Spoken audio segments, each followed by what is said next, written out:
I'll start with a fairly, maybe simple one. It's about saline and for pots. And I suppose it's mostly for Arthur. Do you have any advice on how one can increase blood volume without taking sodium orally, in the case of not tolerating sodium? And then another question, do you have to increase sodium intake for fludrocortisone to have an effect? It's actually a perfect question. Very nice question. I didn't cover it in my presentation. Relevant question, and we have some solutions. As you mentioned in this question, there's saline infusion available. But we may ask ourselves basic question, why should we get some fluid or saline intravenously instead of drinking it? And I wonder whether you know the answer, why. We didn't know that, but now we're getting a little bit more idea around this issue. And in a normal body, so when you drink something, so it gets absorbed in your intestines, your stomach, in your intestines, and the body just controls the blood volume in an appropriate way using the autonomic nervous system, sensors everywhere, and then you have baroreceptors and so on, and you have some stuff sitting on your kidneys controlling it as well, adrenal glands and other stuff, small cells controlling it. So if it works properly, no problem. Probably this is not an issue for myself. But if you're a POTS patient, it seems that the system controlling it is impaired. For instance, one of the enzymes, renin, is downregulated.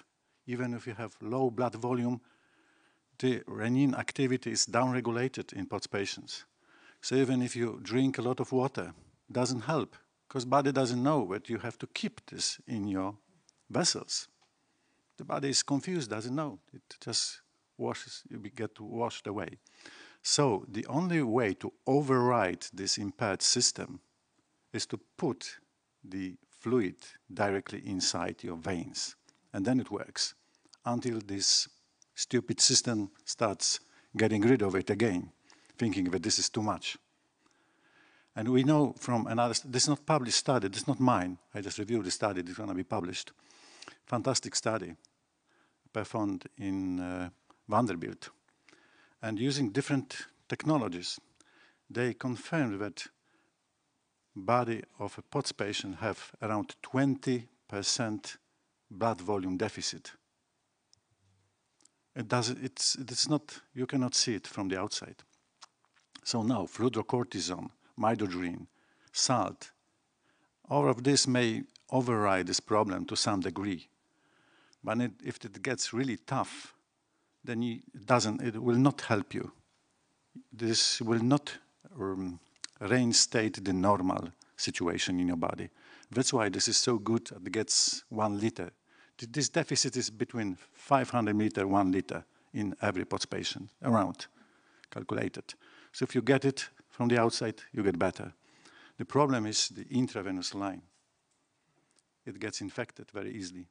And this is a little bit problematic to go every now and then and get some saline. So this is an issue, infections, practicalities, but it works very nicely. And just before I just conclude this answer, very long answer, I thought you would like to hear it, all the basics. So I would like to connect to some of your statements. So what you said, I liked your example that you gave in the end. Just to give you some hope. We had witches before. Everybody believed that there were witches causing different diseases. There was some polluted air, bad air. Nobody heard about germs. There was one guy, his name was Semmelweis. Everybody thought he was crazy. So now we have functional disorders, new witches. new witches on the block are functional disorders. It's all in your head until we find out what's wrong, really wrong. So, oh, thank you.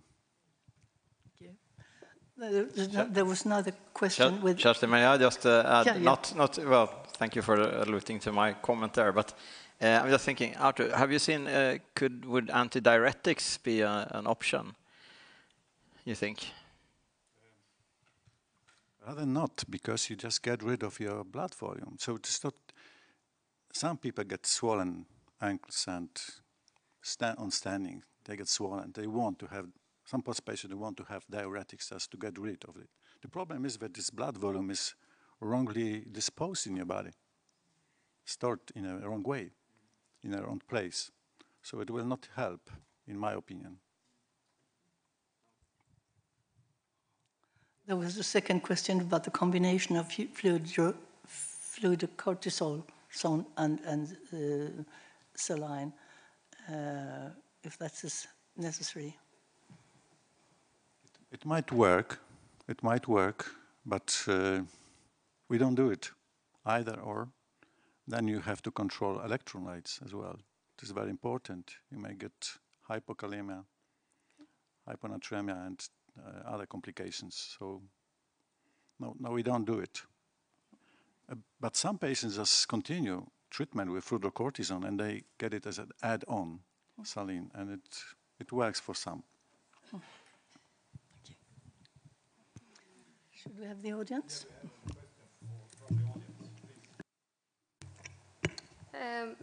I was wondering, when it comes to the body getting rid of the water, is that the cause for low osmolality? I have that, and I tried fludrocortisol, but it gave me the opposite effect. So I started drinking water like crazy, and I drank over 12 liters in a day and started vomiting blood. So now I'm not allowed to take it, but I still have this extreme thirst, but not diabetes insipidus. And I know that these questions should be for everyone and not my specific questions, but I was just wondering, because my cardiologist didn't tell me about the cause of low osmolality in the blood serum. So that was my question. So your cardiologist or your doctor asked you about the cause of low osmolality? Or you asking me? Or? That's my question. I have low blood osmolality and or serum, and I wonder why that's what's causing it. I don't want to cheat you and tell you some fancy stories about it, pathophysiological hypotheses that probably are not so very true. But what we can say for sure is that this system controlling blood volume, electrolytes, renin, angiotensin, aldosterone system, there's something wrong with this system. It doesn't work properly. And it controls both potassium and sodium in your body. So some patients get very low osmolality, but we don't really know how. I don't want to cheat you and tell you that I know something that you don't know. Is it okay if I just stay here? That was my second question. I forgot to add that I have two questions. I know that it's not just me, but other POTS patients as well, that get low sodium despite eating lots of sodium, like teaspoon after teaspoon throughout the day, and salt tablets and drinking salt and trying fludrocortisone, but we keep having low sodium levels. Do you know the cause of that? Do we pee it all out, or where does it go? Well, you're pressing me like anything. So this is quite funny. I've had such patients. What I did was I sent them to different endocrinologists in Stockholm. So I got them back after a few months of different examinations, investigations, any fancy investigation. And the answer was, I don't know what this bloody thing is, but I have no idea how these patients may have such low sodium. Maybe they salt too little or whatever. We have no idea. So three answers I got was no idea from endocrinologists. So yeah, this is just a little bit above my level to answer this question, but there is absolutely something that is dysregulated, and this is an objective finding. So if any of my colleagues may offer you better answer than myself, I would be happy to accept it. One thought that I got was albumin quotes could be relevant, because albumin is very much in control of osmolarity in blood. So that, I don't know if that's probably been checked, should been checked, but that is.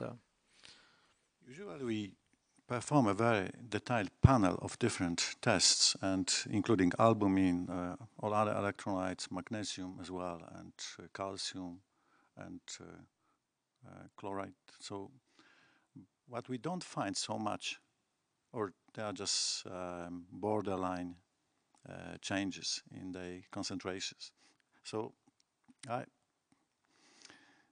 something is wrong, but we don't have the clue as yet. I'm sorry to say this. Maybe this is not the answer that we would like to hear. The most important thing, and Jonas mentioned it before, is not just to chase any small detail you find that is impaired in your body, but to find a solution to repair it.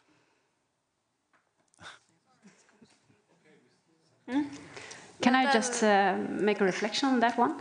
Because as far as I know, we know that COVID-19 impairs endocrinological systems, the aldosterone system as well, and this clinical picture of low sodium, it's a hallmark of the Addison disease, which has some similarities with the symptoms in both ME and long COVID. So I think that's somehow relevant, maybe by molecular mimicry or other ways of action. But, well, we don't like COVID-19. It was a statement or question? Statement, stat. No, so I just wanted to add that I'm not looking for the cause, I'm trying to treat it, but I can't take, for example, desmopressin, because then my sodium levels would get dangerously low. I was told that by the endocrinologist, I don't know. And fludrocortisone had the opposite effect, so that's why I was asking if I could find the cause. Maybe I could treat it. This is definitely very awkward, what's happening, and just against the common sense and common rules of physiology. So it should be checked if it is possible, of course. But as far as I know, some of our tools are not sharp enough to catch it at this moment. Yeah, should I take another question? A couple of months ago, 2 papers were published where the researchers had managed to induce ME symptoms in mice by injecting them with Ig antibodies from the blood of long COVID patients. What do you make of this discovery? How do you think it might relate to issues with circulation, microclots, and endothelial dysfunction?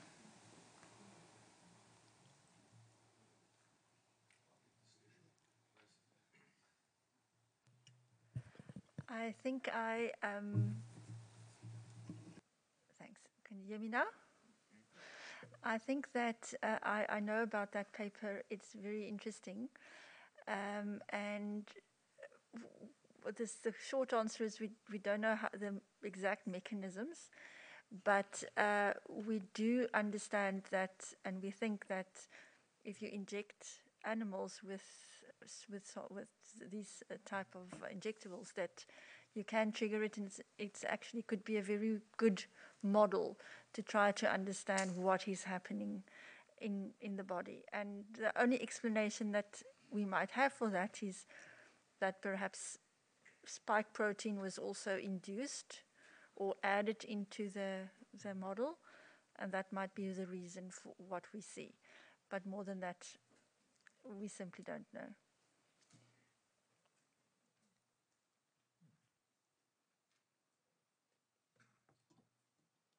I think, if I may comment on, if I'm right, it's the papers from David Anderson, I think in UK, and I think it's they are. I don't totally remember if they actually are purifying antibodies and injecting those, or if they're taking plasma or plasma portion.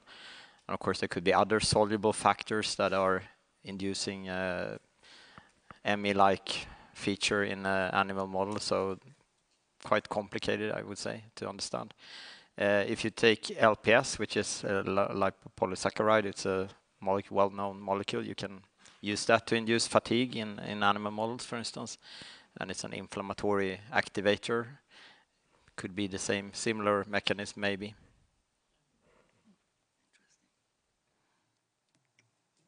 Maybe I can just comment. I think it's two studies. I think they are preprints.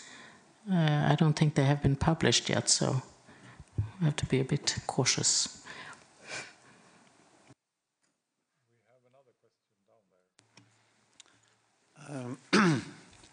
Arthur, what are your thoughts on the different subgroups of POTS and how does it affect the prognosis, do you think?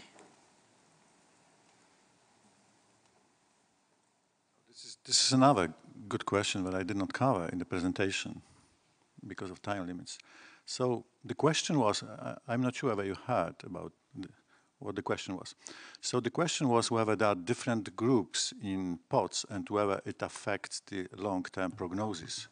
Subgroups, different subgroups in POTS? Different groups, how the phenotype of POTS can affect prognosis, long-term prognosis.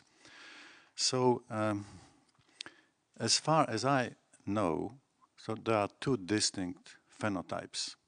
One is which we call fast and high, and which we call fast and low. Fast and high is what is called hyperadrenergic. So the body is on a higher speed, we can call it like that. So you just accelerate with small stimuli. So this is called hyperadrenergic type of POTS, and you can see that these people tend to have hypertension on standing, high blood pressure on standing. They feel a sort of tremor with stimuli, with exercise, and there is a lot of norepinephrine, catecholamines in the blood as soon as they standing, as soon as they exercise. So this is one phenotype. The other phenotype is what we call low, fast and low, not fast and furious. Fast, they get furious if they're not understood by the doctors. So fast and low, meaning you fast when you're standing, but your blood pressure is low, is unstable, tends to hypotensive, to develop hypotensive episodes. And depending on it, it's much easier to stop something.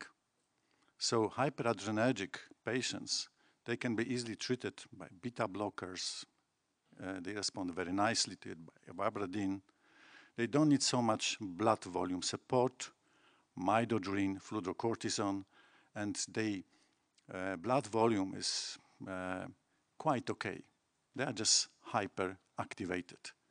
The problem is with the blood volume deficiency in this second subgroup. And they are a little bit more difficult to be treated. And they have, it has been called neuropathic as well by some. Hypovolemic, neuropathic, or fast and low. And prognosis in long-term prognosis in hypovolemic or this hypotensive POTS is worse because some of these patients have a long history of other issues like EDS, for instance. EDS patients, usually they belong to the second category. And many of patients before they got post-COVID POTS, they've had some issues before POTS or something like POTS not undiagnosed. And we see that they recover much more slower. This is my take on it, as I see it today. Did I answer your question? Thank you, yes.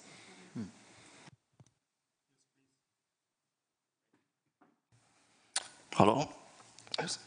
Well, my daughter is seriously sick in POTS, and she found some notes from you, Arthur, from London. 2019, you were speaking about autoimmunity in POTS treatment implications. What happens after that? Is that a good... I mean, she's almost dying in bed. Just living in a dark room, in her bed. She can't do anything. I don't know what to do as a father. I'm really, really sorry to hear this, and I have to admit we have failed on this field, and we have tried very hard. As you can see, we've performed, Stephen Vernino performed this randomized study, and it seemed that it doesn't help in every patient. In some patients, it may be some benefit. So, as far as your family, maybe this should be tried out, because there is some hope. Because she was searching for a hope. 4 out of 15 patients benefited from the treatment, undoubtedly. So, when we talk about Evgartigomod study, the benefit was not so obvious. So we cannot promote treatment which is against the findings that we received from randomized studies. This is against the principles that we should follow. And even if the situation is desperate, so we cannot promote something just on these grounds. But we may try harder, and there are other studies ongoing. So we're just waiting. A few months ago, in 2019, or just a few months ago, I said, let's wait. The jury is still out on different issues. Let's wait. I know this is easy for me to say, let's wait. You're very desperate. You don't want to see it, what's happening to her. And I understand it. So we can offer what we know it works, but we should be also aware where the limits are. And I cannot just cheat you to give you false hope, which goes against the principles of good science. This is how it is. I'm really sorry. But we are not done yet with it. Please do understand that the breakthroughs in medicine history, they come like that. And then over one night, the situation may change. Like Fleming, penicillin. And there was a huge change. People started living 10 years more on average. Over one night, you may call it one night. It was a few days. Okay. So we're just waiting for POTS penicillin now. Thank you. Thank you. We still have another question down there from the audience. Hi, I'd like to say thank you very much for excellent presentations today. Also, sorry, I have low energy levels, battery's running out. Thank you for the patient perspective.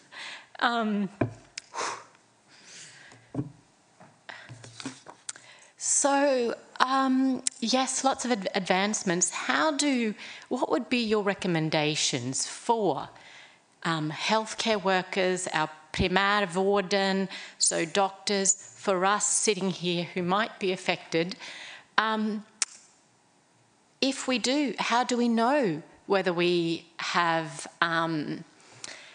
ME or have risk of PEM, POTS-like symptoms? And I say this, yes, there are fantastic cardiologists at Karolinska. There's also the post-COVID mottagning in Stockholm, and thank God that's the only one in Sweden. But where do we go to for, where's the future? How do we get services or even access some of these trials, etc.? So that's my question to be for you there's a lot of leaders here in Sweden leading the healthcare. What's your recommendations? Where do we go? What's next? I think one very important first step is education. Unfortunately, we still need to do a lot of education, and as Susan also alluded to at your center, you're doing fantastic educational programs for a lot of people, but we should probably do something more in Sweden also with educational programs to reach out to the primary care, because that's the first front line, so we need to have good education in that area. Absolutely, because otherwise a lot of us are trying to read everything and manage ourselves with the POTS, with the salt intake, with, oh, do I have PEM? How do we measure this? So it's, I understand, as you say, very complex condition. Thank you so much for everyone and all your concerted effort in Sweden, all the experts here. Thanks. At the Bateman Horne Center, our mission is to mainstream ME/CFS and long COVID. And the way that we know we can mainstream it is by educating physicians as well as patients. So again, I would encourage you all to go to batemanhorncenter.org, and we now have an educational effort that's called MERC, that is funded by the Open Medicine Foundation, and we work together to basically distribute evidence-based educational materials throughout the world. And yeah, I think that the pandemic has opened many people's eyes about post-infectious illness and the importance in being able to understand how to diagnose it, what it looks like, and ultimately how to manage it and treat it. So go to the website, get information, share it with your providers. Providers take medical education training, continuing medical education training. And I think that this is an opportunity that we have to, the pandemic is an opportunity to really just push this type of information so that providers, society, the community does not ignore it anymore.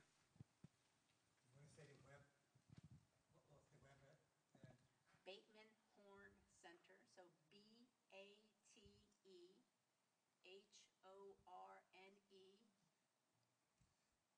Center, CENTER.org. Sorry for the long name. I don't know why we couldn't have just said BHC.org, but Bateman Horne Center. So it's again named after Cindy, the founder, and her sister, who is Horne, who died with ME. So thank you very much. Jesper, can I? Yes, exactly. Would you like to say something, Jesper, concerning your efforts in these lines? Well, I think that if we can do the education on a Nordic base and we would have the treatment plan, hopefully the first draft of it in about half a year, then we have something to come with so we can give them how do we start treating ME patients, how do we do about POTS patients. So I think we have a lot of material that we could share if we put our forces together, because the knowledge is there. And so why don't we try and get another initiative in education, because this is really needed in all the Nordic countries, I think. So let's start there. Yes.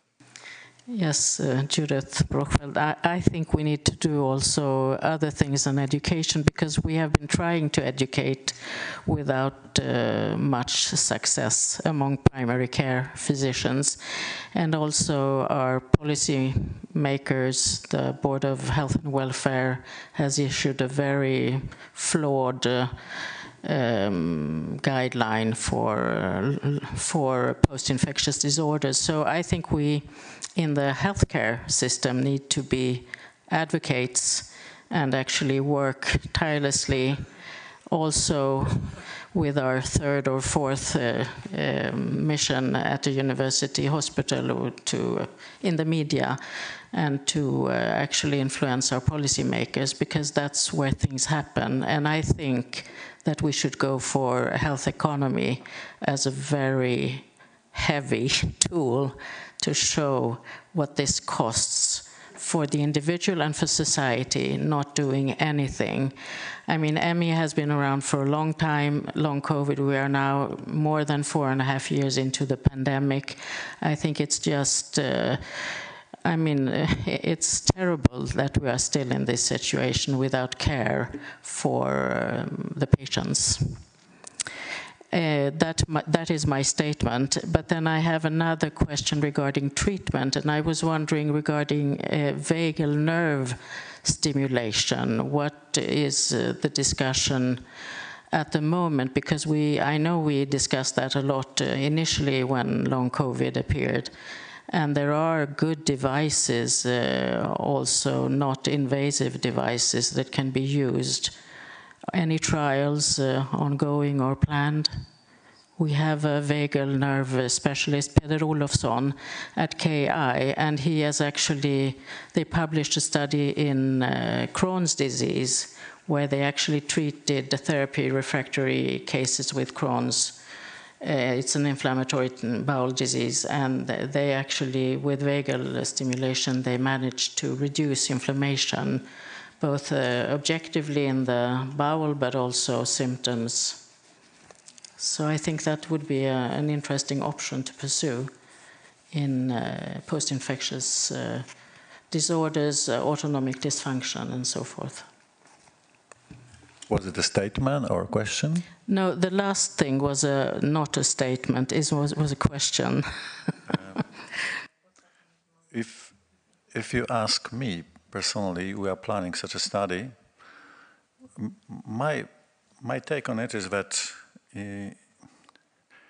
before I just set on a more comprehensive mission, usually I try out different options. So at the moment we're testing a few of these devices that were tested in the randomized study with such a good effect on very symptomatic patients. I would like to hear something positive from them, saying, oh, it works, I feel better. Then I feel more convinced to start a new adventure and engage more people. So this is how I see it. And we should have more positive information from our patients. And then we probably will start the study, probably international, probably with the guys from Oklahoma City University. They are very much interested. And probably suddenly it's going to work. And probably, hopefully, some of you will just start running, jogging again, going to work, and this will be then this breakthrough. Yes, I wanted to remind also about streptomycin and PAS for TB in the 1940s. That was also a game changer. But anyway, I think we should also involve the KI people, because it's Peder Olofsson, and he's been trained by Kevin Tracy at Long Island University, who is a Vegas guy. And I know Peder has a device that is working, actually, a non-invasive, proven device. Should I comment this quickly? I talked to him, actually. We're promoted at the same time, so we discussed it. So the device is not, what he told me was that the device was not ready to go for the clinic research, but maybe I'm not well updated. I will check it out.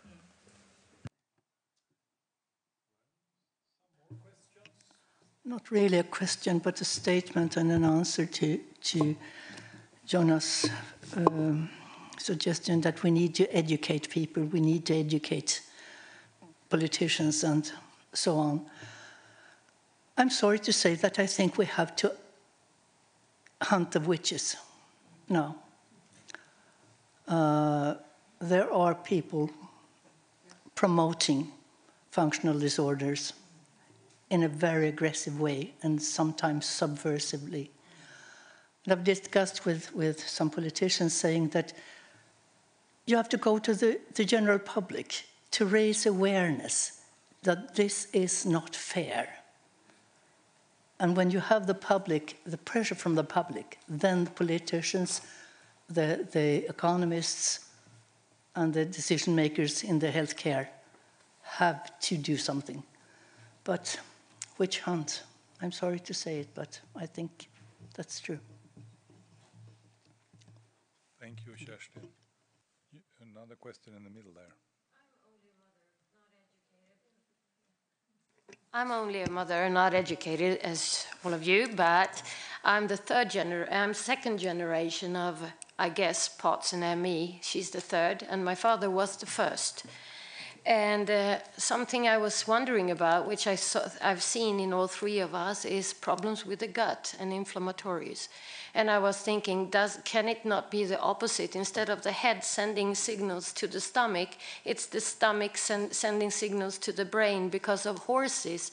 When we study horses today, we have the same as EDS, which is called the fragile foal syndrome. And we have also problems, we are also studying at the horse side about the blood pressure regulation in elite prestation. And I find it quite interesting, and I was thinking, because we are living in such a society with a lot of stress, and stress affects the horses negatively first in the stomach, and it goes out into the body and the brain.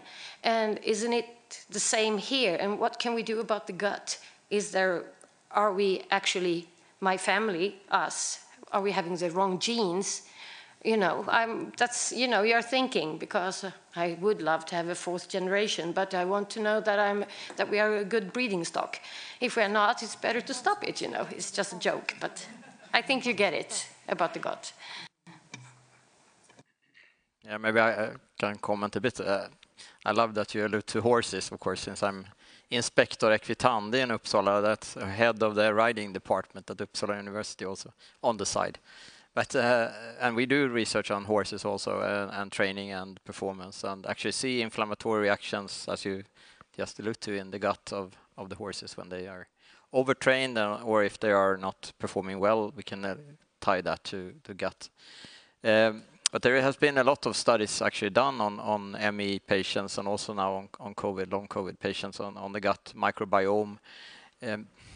Still a bit hard to say exactly what's going on. There is definitely differences. There are overgrowth of certain bacteria and etc. in many patients, but it's really hard to find one single explanation. So of course there's been probiotic studies and studies where you add, you try to help to promote good bacteria, lactobacillus, etc.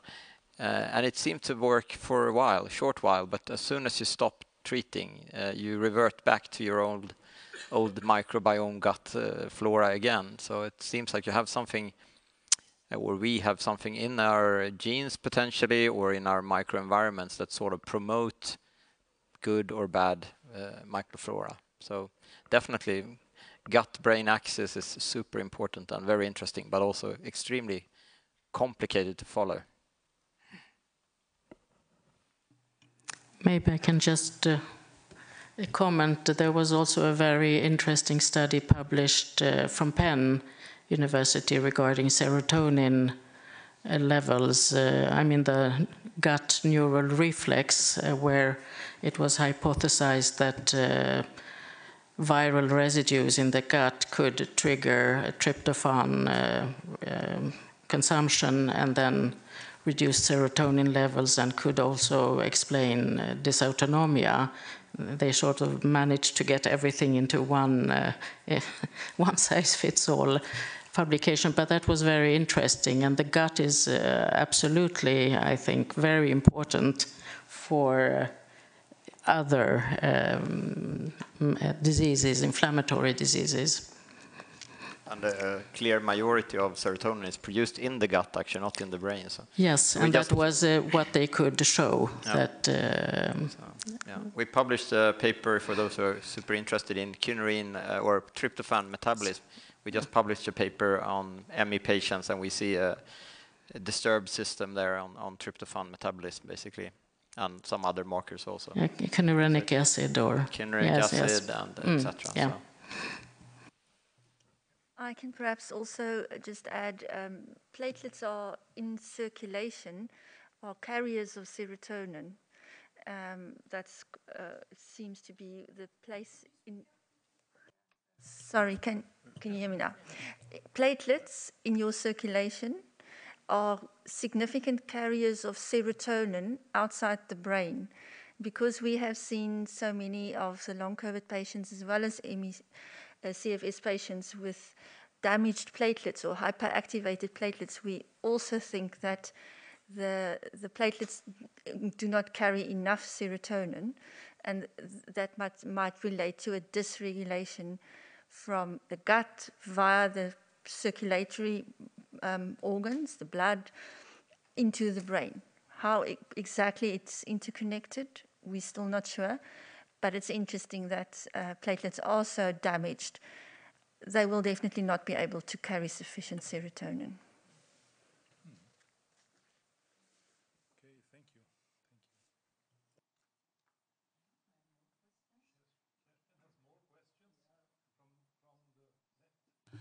you. Yes, plenty of them. This is two of them. The use of hyperbaric oxygen therapy for ME/CFS? Question mark. And then another, use of intravenous, phosphatidylcholine for ME/CFS, correcting mitochondrial and cell membrane functioning that may play a role as a causative factor. Maybe I can start commenting on the hyperbaric therapy that's been showed to have actually some good effects on subgroups of patients at least. And it correlates quite well with also our paper that we just published on where we monitored hypoxanthine. Hypoxanthine is a molecule that is a reporter of hypoxia, basically lack of oxygen, and also oxidative stress. So that could in principle go together, I would say. So maybe that could be one thing. But what is the cause of it? We cannot. We can probably tie it to mitochondrial activity or mitochondrial dysfunction. And the second question with injecting phosphatidylcholine, I'm not sure how well it would go for administration. But we also see when we look in periphery in blood disturbances in phosphatidylcholine regulation in our patients. So that is actually a potential target. I'm not sure how to target it though.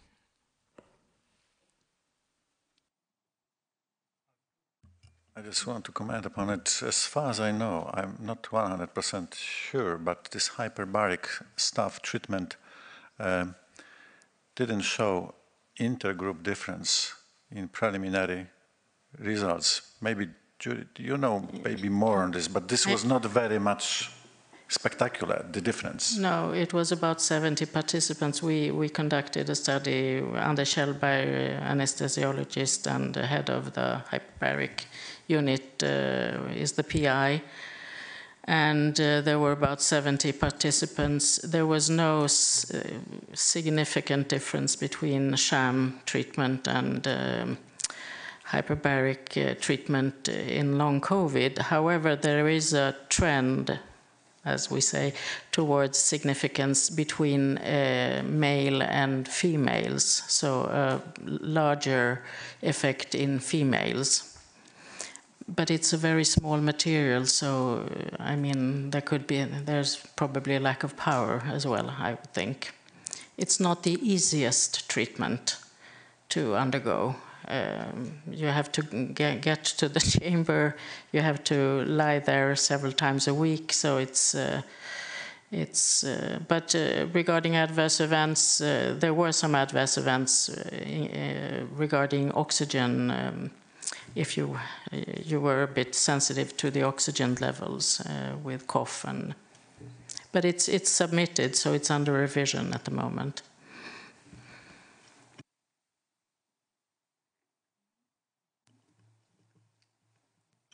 Well, okay. We still have one question. Yes, so maybe this is a narrow question, but for the POTS, yeah? So if the blood volume would increase, like during pregnancy, so I work with pregnant and postpartum, would that actually affect the POTS patient positively during pregnancy? And then the second question would be, when you add on progesterone and relaxin hormones, which also affect circulation in every pregnant woman, would that affect it back negatively? You are a very good observer. Okay. This is exactly what's happening. Exactly what's happening. We're just weaning our patients off the medication when they get pregnant. And you know, women between 20 and 50, odds are very low that they get pregnant once in a time. So when they get pregnant, we just stop the medication, ivabradine, midodrine. They are not contraindicated during pregnancy. And they're still doing quite well. And the reason is that this hypovolemia has been overridden by another potent neurohormonal mechanism, pregnancy. So those of you who were pregnant, you know how it is. Women change when they're pregnant. Everybody knows, especially the husbands. So, so something is changing in the body, neurohormones change, and one of the most spectacular changes is just blood volume increase, because the same heart has to take care of the child and the mother. About hormones that you mentioned, progesterone, estrogens, we see that in premenstrual period, POTS patients, they feel much worse, and progesterone goes down. So probably progesterone is a sort of protector against hypovolemia, flappy vessels, and it helps to maintain good shape during pregnancy. So progesterone is the good guy in this aspect. Did I answer your question? Yeah. So I have a lot of patients that do IVF, and some of them are on progesterone during the whole pregnancy, if they're doing this in Russia or Malta or somewhere. Would they then potentially feel better than the other group?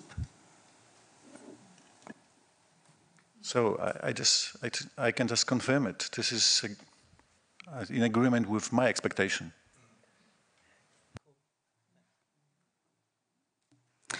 I just wanted to add to this discussion, because there's also a shift in the immune system during pregnancy from a Th1 to a Th2 response, so that the fetus is not does not have to leave the body. So from an immunologic point of view, there is a lot of things going on also in pregnancy, and we see that, for example, in infectious diseases, you have an increased risk of activating TB and so forth, especially when the baby is born, but also during pregnancy.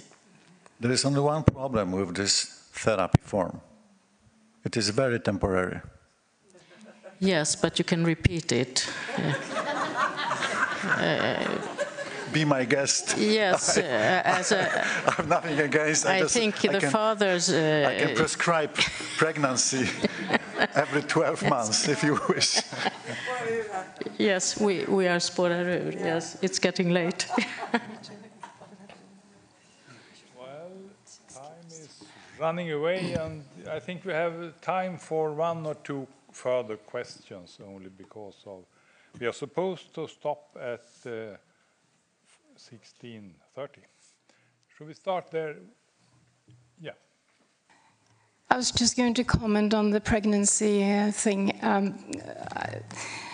I've worked with big patient surveys in Norway. We had one where we had about 6,000 respondents, and we asked open-ended questions about what had been positive or negative for their course of illness. And pregnancy was actually mentioned quite a lot, but there were as many who said that pregnancy had been detrimental to their ME CFS as had a positive experience. So I would not recommend it as a cure for MS.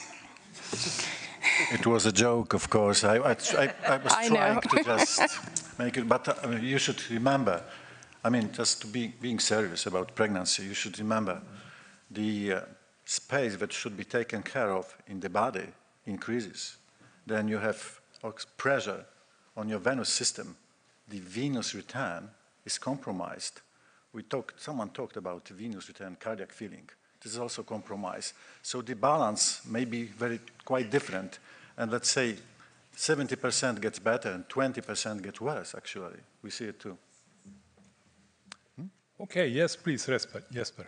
It was just a comment on the pregnancy that several years ago, a group in South Korea did a study where they gave extract from placenta to ME patients, and they got much better.